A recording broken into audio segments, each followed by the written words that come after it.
স্বরাষ্ট্রমন্ত্রী এই ফ্যাসিস্ট সরকারের আমলে কারা নির্যাতিত হয়েছিলেন, তারপরেও আমাদের বেগম খালেদা সিদ্দিকুর যুবদল, বিএনপি ছাত্রদল, স্বেচ্ছাসেবক দল এবং আমার পিতা সমতুল্য মুরব্বিয়ান, আসসালামু আলাইকুম।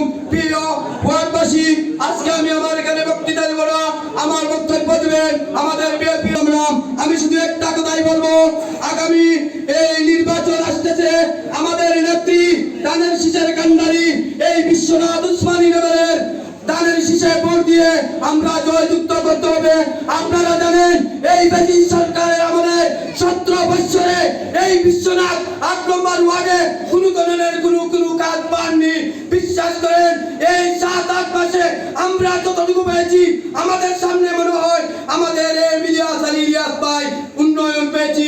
প্রিয় ওয়ার্ডবাসী, আপনারা সবাই ঐক্যবদ্ধ হয়ে ভুলে গিয়ে আমাদের হাতকে শক্তিশালী করে, আমাদের নেত্রী হাতকে শক্তিশালী করে আমরা জয়যুক্ত করতে হবে। কারণ এই ফ্যাসিস্ট সরকার এখন অনেক ধরনের নির্যাতন তৈরি করেছে। এখন বর্তমানে এই ফ্যাসিস্ট সরকার জামাতের সাথে হাত মিলিতে চায়, কিন্তু এই ফ্যাসিস্ট সরকার দালালদেরকে বলতে চায় তোমাদের মতো বেঈমানদের সাথে আমরা কখনো হাত মিলাবো না।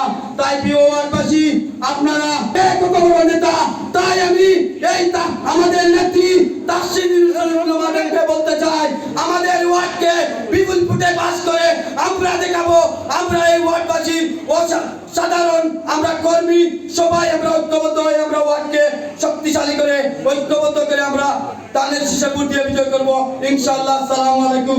ইলিয়াস আলী ইলিয়াস ভাই জিন্দাবাদ।